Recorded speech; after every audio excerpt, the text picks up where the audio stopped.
నమస్తే. Welcome to 99 TV. నేను ప్రియాంక. ప్రయోగశాలలో పెరిగిన బంగారం అంటే ఏంటి? దానిని ఎలా తయారు చేస్తారు? అది నిజంగానే తవ్విన బంగారానికి ప్రత్యామ్నాయమా? పెట్టుబడిగా సురక్షితమా అనే ప్రశ్నలు ఇటీవల ప్రపంచవ్యాప్తంగా చర్చకు వస్తున్నాయి.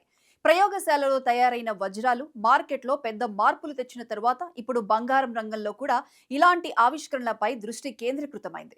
భారతదేశం వంటి దేశంలో బంగారం కేవలం ఒక లోహం కాదు, సంప్రదాయం, భద్రత, పెట్టుబడి, ఆధ్యాత్మికతకు ప్రతీక కూడా. ఇలాంటి నేపథ్యంలో ప్రయోగశాలలో పెంచిన బంగారం అనే భావన సహజంగానే ఆసక్తిని, అనుమానాలను, ఆశలను కలుగజేస్తోంది.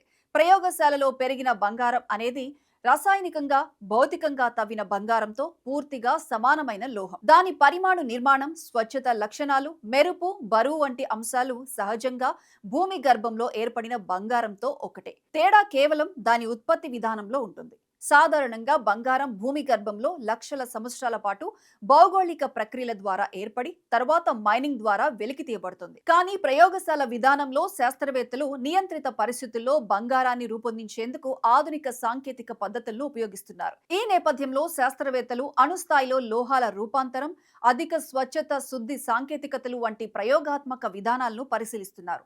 అణుస్థాయి మార్పిడి అంటే ఇతర మూలకాల అణువులను బంగారు అణువులుగా మారుస్తూ సిద్ధాంతపరంగా బంగారం సృష్టించడం. ఇది అణు భౌతిక శాస్త్రానికి చెందిన క్లిష్టమైన ప్రక్రియ. అయితే ఈ విధానం ప్రస్తుతం అత్యంత ఖరీదైంది, భారీ శక్తి వినియోగాన్ని అవసరం చేసుకుంటుంది, వాణిజ్యపరంగా ఉపయోగకరంగా లేదు. కాబట్టి ఇది ప్రధానంగా పరిశోధన దశలోనే ఉంది. ఇంకొక ప్రాయోగిక విధానం రీసైకిల్ చేసిన బంగారాన్ని అత్యాధునిక ప్రయోగశాల పద్ధతులతో మళ్లీ శుద్ధి చేసి అత్యంత స్వచ్ఛత స్థాయికి తీసుకువెళ్లడం. ఎలక్ట్రానిక్ వ్యర్థాలు, పాత ఆభరణాలు, పరిశ్రమలో ఉపయోగించిన బంగారం వంటి వనరుల నుండి బంగారాన్ని సేకరించి రసాయనిక, విద్యుత్ రీఫైనింగ్ పద్ధతుల ద్వారా 99.99% అంతకంటే ఎక్కువ స్వచ్ఛతకు తీసుకువెళ్తారు. ఈ ప్రక్రియ పూర్తిగా నియంత్రిత వాతావరణంలో జరుగుతుంది కాబట్టి ఉత్పత్తి నాణ్యత స్థిరంగా ఉంటుంది. అంతర్జాతీయంగా శుద్ధి ప్రమాణాల విషయంలో లండన్ బులియన్ మార్కెట్ అసోసియేషన్ వంటి సంస్థలు నిర్దిష్ట ప్రమాణాలను అమలు చేస్తున్నాయి.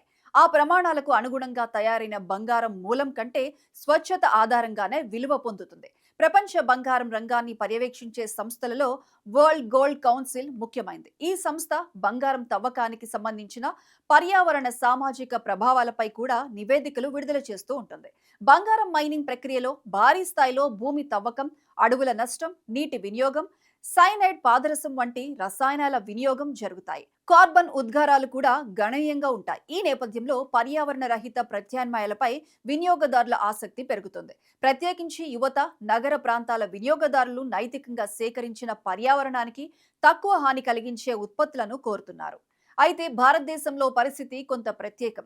ఇక్కడ బంగారం కేవలం పెట్టుబడి సాధనం మాత్రమే కాదు, వివాహాలు, పండుగలు, కుటుంబ వారసత్వం, మహిళల ఆర్థిక భద్రత వంటి అనేక కోణాల్లో బంగారం పాత్ర ఉంది. గ్రామీణ, పట్టణ ప్రాంతాల్లో కుటుంబాలు బంగారాన్ని సురక్షితమైన పొదుపుగా భావిస్తాయి. ధరలు మారుతున్నా దీర్ఘకాలంలో బంగారం విలువ పెరుగుతుందని నమ్మకం ఉంది.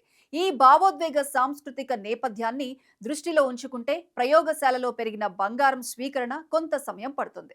ప్రస్తుతం ప్రయోగశాల ఆధారిత అణు సృష్టి విధానం వాణిజ్యపరంగా లాభదాయకం కాదు. అయితే రీసైకిల్, అధిక స్వచ్ఛత, శుద్ధి ప్రక్రియలు మరింత సమర్థవంతం అవుతుంటే ఉత్పత్తి వ్యయం తగ్గే అవకాశం ఉంది. భవిష్యత్తులో సాంకేతికత అభివృద్ధి చెందితే ఉత్పత్తి ఖర్చులు తగ్గి మార్కెట్ ధరలపై ప్రభావం చూపవచ్చు. అయితే బంగారం అంతర్జాతీయ మార్కెట్లో ట్రేడ్ అయ్యే వస్తువు. దాని ధర గ్లోబల్ డిమాండ్, సరఫరా, కేంద్ర బ్యాంకుల కొనుగోళ్లు, ద్రవ్యోల్బణం, జియోపాలిటికల్ పరిస్థితులపై ఆధారపడి ఉంటుంది. కాబట్టి ప్రయోగశాలలో తయారైందా, తవ్విందా అనే అంశం కంటే స్వచ్ఛత, ప్రమాణం, బరువు, ధృవీకరణ ముఖ్యంగా పరిగణించబడతాయి.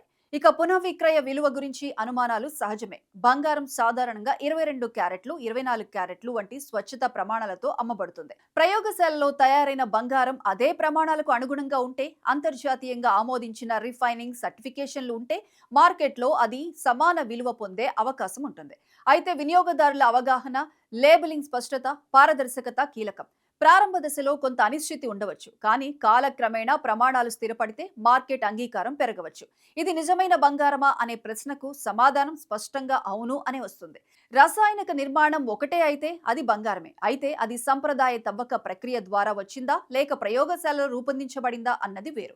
కొందరికి భూమి గర్భంలో లక్షల సంవత్సరాలు ఏర్పడిన సహజ బంగారమే ప్రత్యేకమని భావన ఉంటుంది. మరికొందరికి పర్యావరణ రహిత విధానం, నియంత్రిత ఉత్పత్తి ప్రక్రియ ముఖ్యం కావచ్చు. ఇది వ్యక్తిగత ప్రాధాన్యతలపై ఆధారపడి ఉంటుంది. పెట్టుబడి కోణంలో చూస్తే ప్రధానంగా 3 అంశాలు ముఖ్యమని చెప్పొచ్చు. ఒకటి స్వచ్ఛత, రెండవది ధృవీకరణ, మూడవది మార్కెట్ లిక్విడిటీ. స్వచ్ఛత ప్రమాణాలు అంతర్జాతీయంగా ఆమోదించబడినట్లయితే, గుర్తింపు పొందిన రిఫైనరీల సర్టిఫికేషన్ ఉంటే, మార్కెట్లో కొనుగోలుదారులు సిద్ధంగా ఉంటే, పెట్టుబడి పరంగా అది తవ్విన బంగారంతో సమానంగా పరిగణించబడుతుంది. దీర్ఘకాలికంగా మార్కెట్ దృష్టిలో మూలం కంటే లోహం యొక్క గుణాత్మకత ముఖ్యమవుతుంది.